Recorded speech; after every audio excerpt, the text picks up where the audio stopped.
Qual é? Bom, imagine um mundo que depois de décadas das nações guerreando entre si pelos recursos que restam do planeta, tudo acabou em uma grande guerra nuclear que devastou a superfície do planeta. E nesse mundo dá pra dizer que os sortudos de verdade não foram sobreviventes, porque aqueles que conseguiram sobreviver às explosões nucleares tiveram que lidar com algo ainda pior do que uma guerra nuclear: as consequências dela. Recursos limitados, doenças, a fome, a sede, animais e insetos que se tornaram monstros devido à radiação. E o pior de tudo, o ser humano. Ou talvez você faz parte de um seleto grupo de norte-americanos que conseguiram sobreviver em grandes abrigos nucleares construídos pela Vault-Tec. Apesar que se você soubesse o que iria acontecer nesses abrigos, talvez você preferisse ficar do lado de fora.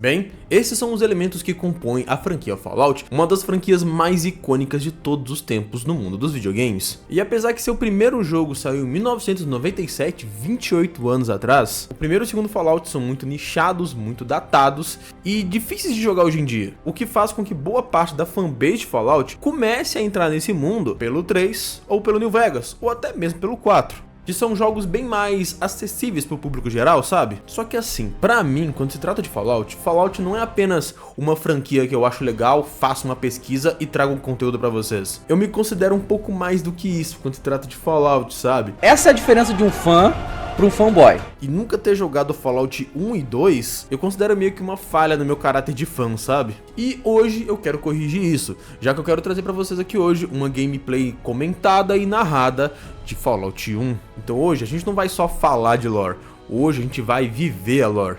Hoje vamos falar de lore também.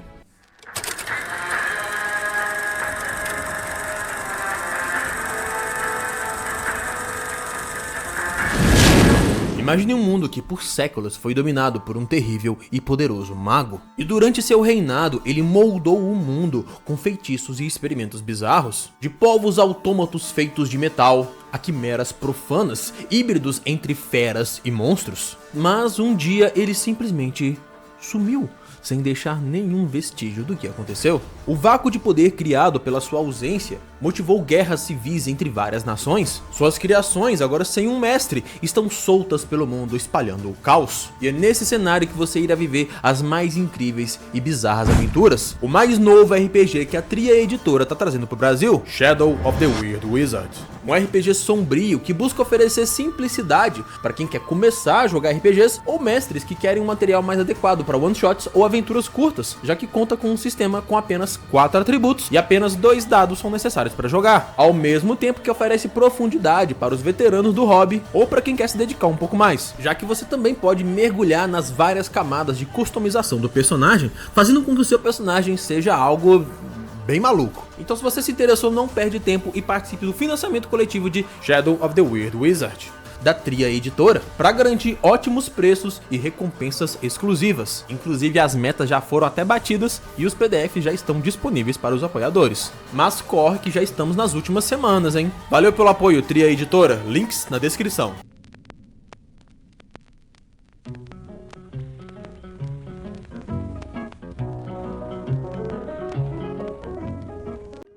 A primeira coisa que eu percebi quando eu dei play no Fallout 1, que tocou a primeira cutscene, é como que apesar de ser um jogo de mais de 28 anos atrás, ele lançou em 1997, dava pra perceber que desde o primeiro jogo ele já tinha vários elementos que são muito familiares pra quem jogou jogos mais recentes. Recentes, entre aspas. I'm 56 years old. Damn! I'm sorry.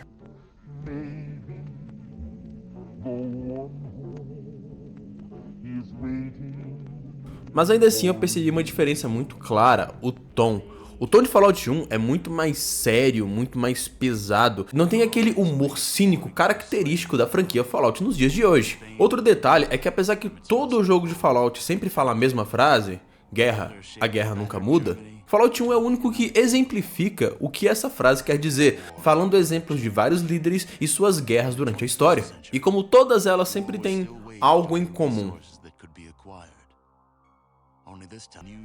E a cutscene termina explicando brevemente qual a situação do mundo depois da Grande Guerra que aconteceu em 2077, quando todas as nações da Terra lançaram uma quantidade absurda de bombas atômicas umas nas outras, e num período de 2 horas, toda a superfície do planeta foi destruída. E agora os sobreviventes tentam reconstruir e sobreviver a esse mundo tão hostil, mas ainda assim tiveram alguns sortudos que conseguiram se abrigar nos chamados Vaults, grandes abrigos nucleares construídos debaixo da terra pela Vault-Tec. E a família do nosso protagonista foi uma dessas sortudas que se abrigou no Vault número 13. Considerando que esse é o primeiro Fallout de todos, antes dele não tinha Fallout, acho que essa primeira cutscene estabelece bem o que a gente poderia esperar desse universo daqui pra frente.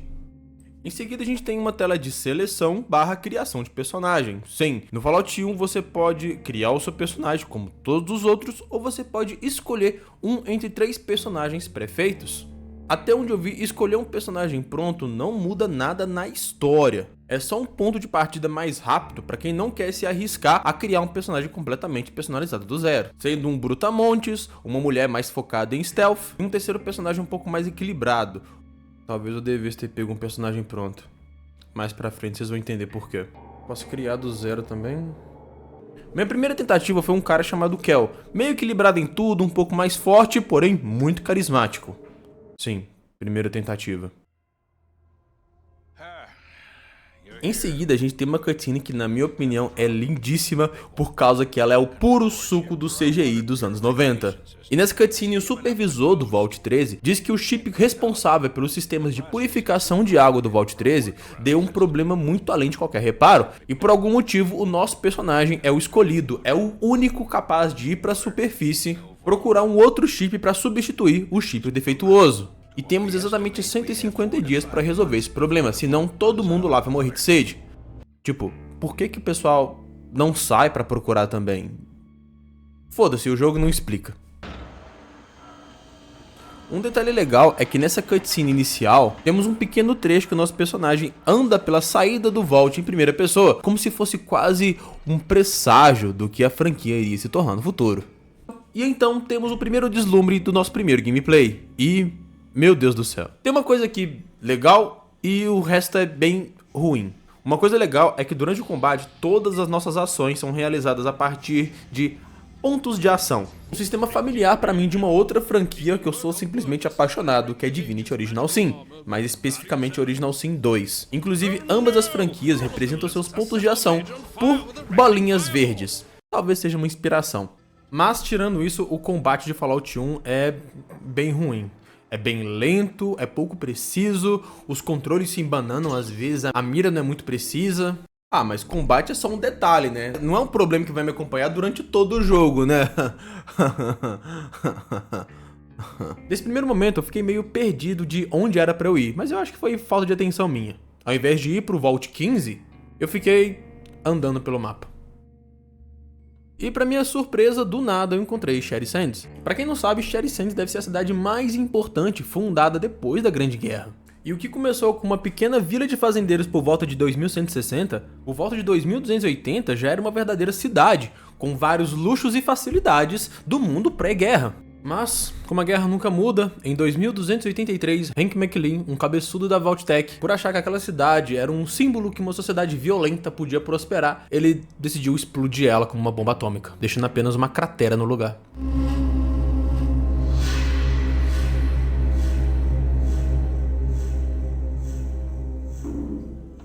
Mas voltando ao jogo, assim que eu chego nos portões de Sherry Sands, eu sou recebido por um guarda que fala comigo que a cidade tem tido um problema com escorpiões radioativos, os Red Scorpions. E, sem querer, eu clico que vou ajudar e ele me manda pra uma mina cheia de escorpiões radioativos. E como eu não tinha entendido ainda nem como equipava uma arma, eu morri.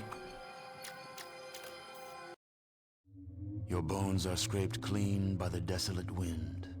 Your vault will now surely die. Segunda tentativa, segundo personagem. Decidi fazer uma mulher que seria a Brutamonte carismática. Eu gosto muito do conceito de Brutamonte carismática e gosto muito do conceito de mulher fortuna. Então coloquei tudo quanto é ponto em força e carisma e baixei tudo, inclusive inteligência. E não deu bom. Quando eu cheguei em Sherry Sands e tentei conversar com o mesmo guarda novamente, eu percebi que como eu coloquei pouco ponto em inteligência, eu era burro. Muito burro. Eu tô falando a ponto de não conseguir formar uma frase. Literalmente. Bom dia, meu nome é Seth. Como eu posso te ajudar?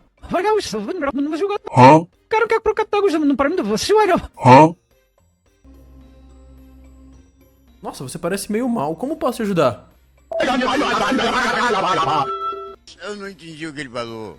Mano, eu coloquei a minha inteligência tão baixa pra sobrar ponto, pra deixar mais forte, que meu personagem simplesmente não consegue conversar com ninguém. Ninguém conversa com ele, ninguém entende ele.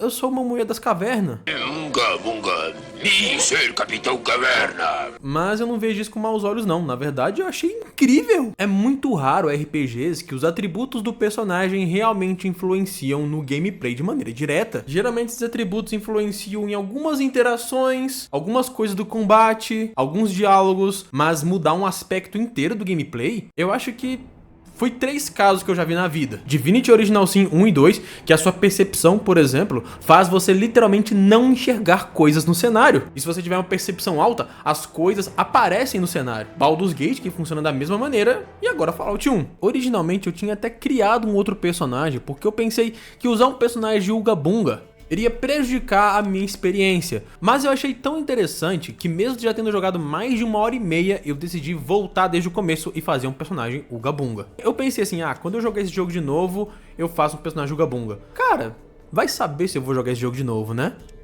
Mas um breve resumo do que eu fiz com esse personagem aqui. Eu fiquei mais de 1 hora andando pra lá e pra cá, cheguei no Vault 15, descobri que eu precisava de uma corda, não sabia onde eu comprava a corda. Fiquei mais de 1 hora caminhando, até olhar na internet e descobri que tinha que comprar na mão do Seth. Sim, o guarda de Shed Sands. E o jogo não fala que era pra comprar a corda na mão dele. Detalhe, o sistema de compra e venda com o Seth tinha bugado, então eu não conseguia pagar ele até eu fechar a lojinha e abrir de novo. Agora sim eu vou fazer meu personagem definitivo. Pouca inteligência, muito músculo e muito carisma. Eu vou pular essa parte inicial porque eu já mostrei pra vocês, mais de uma vez. Eu finalmente achei onde comprar, na mão do guardinha lá, pra descobrir que no Vault 15 não tem nada. Vocês lembram que na minha primeira tentativa eu falei que eu fiquei 1 hora tentando achar onde de acho tava a corda, né? Então, como a única pista que eu tinha era a porra do Vault 15, na minha cabeça a solução tava no Vault 15. Eu explorei cada cantinho da droga desse Vault 15. Eu peguei uma dinamite e comecei a tentar explodir as portas de pedra, explodir parede, até que eu descobri que a dinamite explode no inventário se você armar o timer dela. E eu explodi.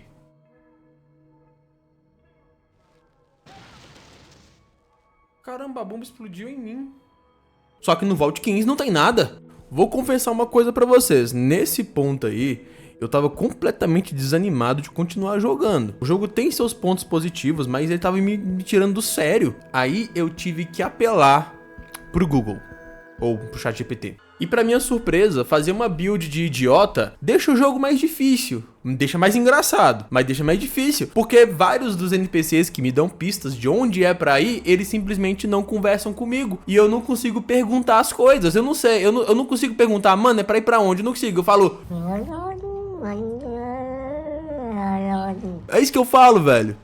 E assim, eu tinha 2 opções. Ou eu começava a fuçar o mapa inteiro, ou eu perguntava pro ChatGPT onde era pra ir. Como eu não tenho tanto tempo assim, né, já que o vídeo é pra sábado, eu perguntei ao ChatGPT. Aí eu vi que eu tinha que ir pra uma cidade chamada Necrópolis. Eu conheço a cidade de Necrópolis da lore, eu já pesquisei bastante sobre ela, já li bastante sobre ela, mas eu não sabia que eu tinha que ir pra ela agora. E o jogo não me fala isso. E eu não sei onde que tá Necrópolis. Aí eu tive que pegar umas descrições de direção na internet pra conseguir chegar lá. Aí eu descobri que no subterrâneo dela, lá nos esgotos, tem o Vault 12, que tem uma estação de tratamento de água. Caramba, velho, muito complexo pra um jogo tão grande assim. Detalhe, essa loucura toda, essa confusão toda, enquanto o jogo bota pressão em você que a galera do seu Vault vai morrer. Eles vão morrer de sede. Fica tocando cutscene, porque eu não sabia, mas o tempo passa nesse jogo. Só que essas viagens que você faz no mapa, faz o tempo passar. Se o tempo passar, o povo morre. É aqui, mas aqui tá cheio de necrótico. Aproveitar e falar brevemente sobre a lore de Necrópolis. Necrópolis foi uma cidade fundada em cima das ruínas de Bakersfield, Califórnia. E ela é uma cidade diferenciada porque a maior parte de sua população são ghouls, são necróticos. Isso se deve porque próximo a ela, na verdade, pelo que eu vi no jogo, nos esgotos da cidade, tinha o Vault 12. E quando as bombas começaram a cair, parte da população de Bakersfield se abrigaram no Vault 12. Só que a Vault Tech é uma desgraçada. E o Vault 12 tinha o objetivo de estudar os efeitos da radiação a longo prazo no corpo das pessoas. Então a droga da porta, que era para selar a radiação das bombas atômicas do lado de fora, ela era intencionalmente falha. Ela permitia a radiação entrar. Ou seja, acabou matando a maior parte da população e os que sobreviveram se tornaram necróticos. Nesse ponto aqui, eu só saí correndo procurando o bueiro mais próximo para eu ir pro subterrâneo e achar o maldito chip de água. Finalmente eu achei a droga do chip de água. E finalmente eu posso voltar pro meu Vault. Agora uma coisa que eu vou dar crédito a esse jogo de novo é como praticamente todos os NPCs têm diálogos específicos para falar com o meu personagem, que é um Uga Bug idiota. No, the chip. Just give me the chip. I just wanted to let you know that the water supply is stabilized. Actually, we're rebuilding our reserves. You did great. Oh, yeah. It's like this. There is a bad place where the bad mutants come from. It is bad. Vault is good. Please, go destroy bad place. Aí nesse ponto, o supervisor nos dá uma missão nova, encontrar o lugar de onde vêm os mutantes, os super mutantes, e destruir o lugar. E assim, pessoal, ou eu sou muito burro mesmo, talvez eu seja, se você já jogou o jogo você pode falar, talvez eu seja muito burro, ou o jogo não te dá nenhuma pista de onde é pra você ir, e você tem que literalmente explorar o mapa todo na marra, coletando cada fragmento de diálogo e informação que você conseguir. Não, você é burro, cara, que loucura. Como você é burro. No caso do meu personagem, da minha mulherzinha, que é uma Neandertal, que literalmente não consegue formar uma frase, é mais difícil ainda. Aí eu fiz as minhas pesquisas e descobri que o lugar de onde os super mutantes vêm é da base militar de Mariposa. A base militar de Mariposa é uma das localizações mais importantes da lore de Fallout. Nela foi desenvolvido o projeto do FIV, o vírus de evolução forçada, uma substância capaz de transformar seres humanos em supermutantes. Quer dizer, não é que o FIV foi desenvolvido na base militar de Mariposa. Mas em 2036, quando um antigo projeto de uma super cura estava começando a apresentar reais resultados, o governo americano começou a temer espionagem de agentes infiltrados chineses. Então, em 2076, parte da equipe responsável por esse projeto foi movida para a base militar de Mariposa. Outra coisa importantíssima para a lore de Fallout envolvendo a base militar de Mariposa é que, além do time de cientistas, também tinha todo um corpo militar responsável pela segurança da base. E esse corpo militar estava sob o comando do coronel Robert Spindle e do capitão Roger Maxson. Inclusive, foi o capitão Roger Maxson, depois de descobrir que ele estava protegendo uma substância que causava tanto sofrimento nas pessoas, o vírus de evolução forçada, ele, juntamente com seus homens, se sente traído pelo governo dos Estados Unidos, deserta do exército e, juntamente com seus homens, funda uma nova organização. Ele funda a lendária, a inigualável, a poderosa Brotherhood of Steel, ou Irmandade do Aço.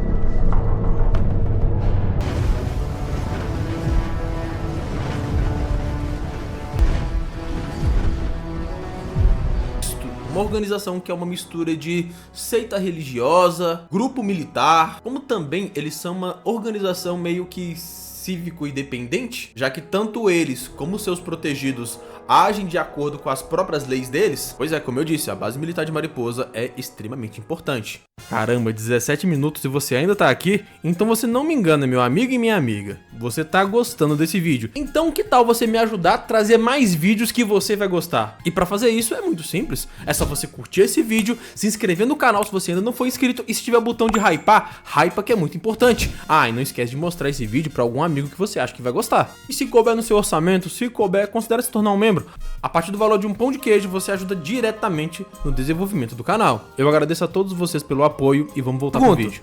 Aí eu te pergunto, onde fica a base militar de Mariposa que o jogo não me contou e o mapa não mostra? Irineu, você não sabe nem eu. Aí eu cacei um mapa na internet e descobri mais ou menos onde tinha que ir. Eu vou aproveitar que eu tô reclamando e, meu Deus, velho, que combate punitivo e injusto. Meu Deus do céu, velho. Praticamente todos os inimigos, tirando os ratos, conseguem te matar com muita facilidade e tem muita vida. Os escorpiões, por exemplo, junta 2 a 3 toda vez que eles aparecem e cada um deles dá 2 ataques, que causa não só dano, como te envenena. Eu pesquisei aqui, esse Raid Scorpion, ele tem 26 pontos de vida. E os meus ataques podem variar de 2 pontos de dano até 14, se não me engano, com o soco inglês, né? Que eu fiz a build de força e unarmed. Mas apesar desse range todo de dano, foram pouquíssimas as vezes que eu consegui causar mais de 8 de dano. Enquanto essas drogas desses escorpiões sempre causavam quase o máximo, 6, 7, 8, que é o máximo deles. Aí você pensa só, 3 escorpiões, cada um batendo 16 por turno. Nesse ponto aí eu tinha mais ou menos uns 40 pontos de vida. Mano, como assim? Pera, será que a quantidade de dano que eu causo foi baixa porque eu coloquei poucos pontos em sorte? Eu sei que eu dou um ataque só por turno porque eu coloquei pouco ponto em agilidade. Mas não era pra compensar com força? Ao invés de bater 2 soquinhos de 5, eu queria bater 1 de 15. Não! E morreu. The darkness of the afterlife is all that awaits you now. May you find more peace in that world. Sem falar que você encontra esses malditos radioscorpiões o tempo todo. É o tempo todo, você vai fazer uma viagem rápida e eles te interrompem. Eu comecei a fugir deles porque eu não conseguia matar. E finalmente cheguei na famosíssima, na lendária, na incrível base militar de Mariposa, berço da poderosa Irmandade do Aço. Lar de vários supermutantes, onde o meu nome será lembrado por batalhas épicas, onde eu esmagarei essa corja verde.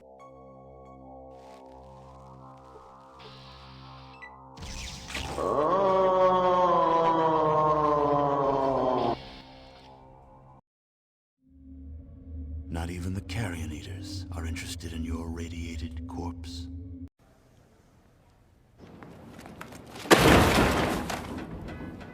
Eu tomei hit kill do primeiro inimigo da segunda missão do jogo.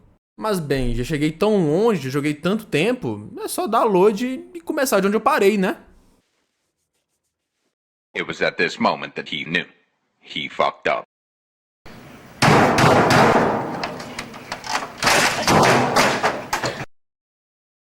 Esse bendito jogo, esse jogo maravilhoso, ele é de antes do advento do salvamento automático. Significa que se você tiver uma memória como a minha, uma memória de Alzheimer, uma memória de TDAH não diagnosticada igual a minha, e não lembrar de salvar o seu jogo por você mesmo, e você morrer depois de jogar muito tempo, você vai voltar bastante, sabe? O meu último save foi, sei lá, quando eu comecei a gravar esse vídeo, então 2 horas atrás, perdi 2 horas de jogo, né?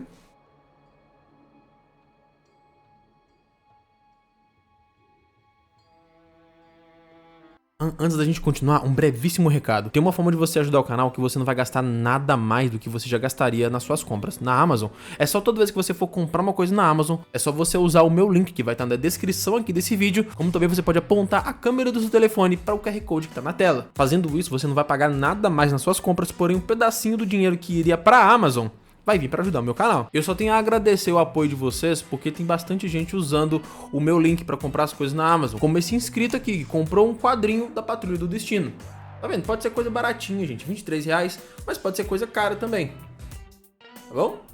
Pessoal, falar com vocês do fundo do meu coração. Eu queria jogar esse jogo do começo ao final, trazendo esse aprofundamento da lore de acordo com o que eu achasse interessante durante o gameplay, durante o jogo. Mais ou menos como eu fiz nesse vídeo de hoje, falando um pouquinho sobre a Irmandade do Aço, falando um pouquinho sobre Sherry Sands, falando um pouquinho sobre a base de Mariposa, mas não dá, por alguns motivos. Primeiro, questão de tempo. Infelizmente, o tempo que eu tenho disponível para dedicar ao canal ainda é limitado, mas principalmente porque o jogo envelheceu feito leite no sol. Então eu quero compartilhar com vocês os pontos positivos e negativos que eu vi nesse jogo de acordo com a minha experiência e a minha visão. Primeiro eu tenho que deixar claro pra vocês que eu joguei um tempo somado aí de mais ou menos 5 a 6 horas. Para um RPG é muito pouco, mas isso eu já adianto que não me deu vontade de continuar jogando. Mas eu vou dizer agora o porquê. Começando com os pontos positivos. Tem algumas coisas em Fallout 1 que eu simplesmente amei, que eu achei assim incrível. A história, os personagens, a trilha sonora, a construção de mundo, de mitologia, de lore é muito boa desde o primeiro jogo. A forma como os atributos do seu personagem interferem no gameplay e o jogo sustenta essas escolhas de uma maneira muito individualizada, me lembrando até um pouquinho do Baldur's Gate. Esteticamente eu achei o jogo muito bonito, principalmente considerando a época dele. Então nem vem nos comentários falar que eu não gostei do jogo porque é gráfico antigo ou eu só jogo o jogo com gráfico bonito. Tecnicamente nenhum Fallout é bonito, todos eles são feios. Apesar que eu gostei dos gráficos do Fallout 1, talvez por ser mais desenhado, mais sprite, né? Eu gostei. Outro ponto positivo que eu achei bem interessante é o tamanho do mapa. Ele tem um mapa bem grande, com uma boa variedade de missões, de histórias, até mesmo algumas side quests, mas Fallout 1 tem alguns problemas bem graves, como eu disse, ele envelheceu feito leite no sol. Mas só por ser muito fã da franquia, eu não posso passar pano pros problemas que eu achei nesse jogo. Eu não seria sincero nem com vocês e nem comigo mesmo. Para começar, a movimentação do personagem. O personagem se movimenta de uma maneira extremamente lenta, meio travada, não é muito intuitivo. A interação com o cenário, apesar dos cenários serem bem interativos, dá pra você analisar quase tudo no cenário, dá pra você interagir de maneiras diferentes com quase tudo no cenário, a forma como você faz isso não é muito intuitiva. Vou dar um exemplo básico aqui. Imagina que você está explorando uma casa, aí tem um cômodo com a porta fechada. Se você clicar para se mover para dentro daquele cômodo, o personagem não vai fazer nada. Você tem que clicar para abrir a porta e depois ele entrar naquele cômodo. A maioria dos jogos que são isométricos hoje em dia, quando você manda o personagem entrar num cômodo, ele automaticamente interage com os obstáculos no caminho, a menos que tenha algum obstáculo que impeça ele de movimentar, seja uma porta trancada ou algo assim. Então tudo isso deixa o jogo muito lento, sabe? E falando nisso, eu posso emendar no combate. O combate desse jogo, ele tem a raiz, dá pra ver que ele é a raiz de combates muito sólidos que a gente tem hoje em dia, como o próprio Baldur's Gate que eu citei, o Divinity Original Sin 2, o Wasteland, XCOM e vários outros. É a raiz, sabe? É a planta base do que um dia se tornaria esse combate que eu particularmente gosto muito hoje. Mas em Fallout 1 ainda é quase um protótipo, sei lá. Mesmo que você aumente a velocidade das animações nas opções, o combate continua lento. Sei lá, parece que leva um tempo pro personagem bater, pegar arma, trocar de arma, abrir inventário. Sem falar que é um dos combates de turno menos intuitivos que eu já vi na minha vida. Como eu disse, eu fiz um personagem 100% focado em melee, em combate corpo a corpo. Então imagina o seguinte cenário. Eu tenho 5 pontos de ação. Eu gasto 3 pra bater e 2 pra andar. Cada quadradinho gasta 1 ponto de ação. Se o meu inimigo tiver a 1 quadradinho de distância de mim e eu clicar pra bater nele, o personagem não vai automaticamente andar 1 e bater com 3. Ele vai fazer nada. Eu tenho que manualmente andar até perto do personagem e bater. Parece uma coisa bobinha, né? Tipo, Kel, para de ser fresco. Mas, cara, quando você passa algumas horas jogando, começa a ficar meio chatinho, sabe? Sempre tem que trocar para o comando de andar e depois pro comando de bater. Outra coisa que às vezes eu sinto que esse jogo falta atalhos e certas facilitações. Por exemplo, o Steam Pack, que é o item de cura. O Steam Pack, para você usar ele tem que estar num espaço de arma. Então para você usar um Steam Pack, que é o item de cura, você tem que abrir o inventário. Só abrir o inventário já gasta 3 pontos de ação. Ou seja, para mim, toda vez que eu abri o inventário eu não conseguia atacar no turno. Aí eu equipava o Steam Pack num espaço de arma, aí eu tinha que trocar pra arma, que agora é um Steam Pack, e usar o item de cura. Como é que eu vou usar esse item de cura? Tem um botão que eu aperto pra ele curar automaticamente? Não, eu tenho que clicar no item de cura e depois clicar no meu personagem. É como se eu fosse atacar o meu personagem com o meu próprio item de cura. Ah, e o item de cura no espaço de arma é uso único. Eu posso ter 35 Steam Packs no meu inventário. Se eu usei um Steam Pack, aquele espaço da arma fica vazio. Eu tenho que abrir o inventário de novo, equipar e depois usar. Percebe como são vários processinhos que vai deixando o jogo chato, e lento. Outro aspecto que eu não gostei nem um pouco em relação ao combate é o quão punitivo ele é. Eu deixei o jogo na dificuldade normal o tempo todo, tá? E assim, um dos inimigos mais básicos do jogo, um dos inimigos iniciais, que são os Hard Scorpions, demoravam muitos e muitos e muitos ataques pra morrer, e eu fiz uma build com 10 de força. Eu acho que eu deveria conseguir matar eles com um pouco mais de facilidade. E não só são inimigos que demoram muito pra morrer, mas como também, geralmente eles vêm com pelo menos 2 indivíduos juntos pra me atacar. Eu penso na hipótese que talvez o combate ficou muito punitivo pra mim, porque eu fiz o personagem meio bosta. Mas assim, eu não fiz o personagem meio bosta de propósito. Na hora de criar o personagem, eu vi os atributos, li o que cada um fazia mais ou menos, usei um pouco da minha experiência em outros RPGs e criei pensando em fazer um personagem do jeito que eu gosto. Um personagem carismático e porradeiro. Só que ficou meio contraditório, porque assim, eu tenho um carisma muito alto. Geralmente, carisma você usa em diálogos. Só que como a minha inteligência é baixa, eu não consigo conversar com ninguém. Então eu fiquei pensando assim, em algum momento o meu carisma alto vai ser útil pra alguma coisa? Porque eu não consigo nem conversar com as pessoas. Ah, e o jogo não avisa que se você colocar uma inteligência abaixo de 4, você se torna um Neandertal. O jogo não avisa. Da mesma forma que ter uma força tão alta assim, eu não senti que foi muita vantagem, porque tirando os ratos, eu apanhei pra todos os outros inimigos. Apanhei feio. Outro aspecto que eu não gostei do jogo, a forma como você progride na história. Eu, particularmente, não gosto muito de jogos que sejam muito sandbox. Talvez eu seja meio lerdo, talvez eu seja meio burro, talvez eu tenha um TDAH não diagnosticado, mas eu não me dou muito bem com jogos que são sandbox demais. Jogos que te jogam no mapa e você tem que coletar informações e conversa com NPCs e lembra NPC tal, em tal lugar falou tal coisa. Cara, quando eu começo a pegar as coisas do jogo e ao invés de estar no jogo, tá aqui dentro, eu me perco completamente. Eu sou o tipo de jogador que quando eu jogo um Fallout 4 ou um The Witcher 3, eu abro ali o menu de missões para ler o que eu fiz anteriormente, para me localizar na missão. Aqui dentro, cara, só consigo guardar estratégia e história. Progressão de missão, onde tá tal pista, onde tá tal coisa, é difícil, é mais difícil pra mim. Esse é um dos motivos, por exemplo, que eu nunca nem sequer tentei platinar um Dark Souls da vida.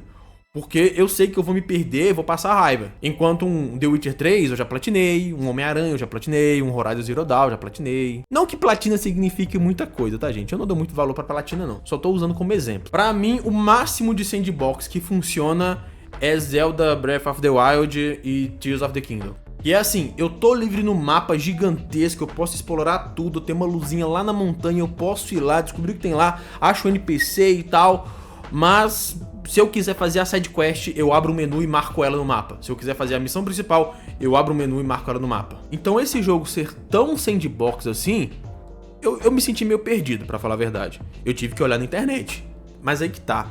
Quando eu olhei na internet, eu fui direto no objetivo. Mas eu tenho a impressão que esse jogo não quer que eu vá direto no objetivo. Por quê? Porque quando eu fui direto na missão, os inimigos mais básicos da missão me matavam com muita facilidade. Então eu acredito que o jogo quer que você explore ele bastante pra você upar, pra pegar armas melhores, equipamentos melhores, para depois ir no objetivo. Só que isso não tá claro. É a minha interpretação do funcionamento do jogo. Então assim, eu acho que o jogo poderia ser um pouco mais claro nos seus objetivos. Então pessoal, é isso. Eu abandonei Fallout 1. É pra sempre? Não. Talvez um dia, numa live aí, eu anime de jogar ele novamente. Talvez com um modpack ali que muda algumas coisas que eu não gostei tanto. Ou o que eu tenho mais esperança, que a Microsoft relance esse jogo com algumas facilitações dos jogos modernos. Mas eu queria a opinião de vocês. Esse formato de vídeo ficou legal? Porque eu confesso que eu fiquei meio inseguro. Eu considero que eu ainda tô aprendendo a fazer vídeo de lore. Então fazer um vídeo de análise de jogo assim durante gameplay é um formato que eu não sabia muito bem o que fazer e como fazer. Ao mesmo tempo que eu queria que ficasse legal, eu queria fazer um formato um pouco mais diferente,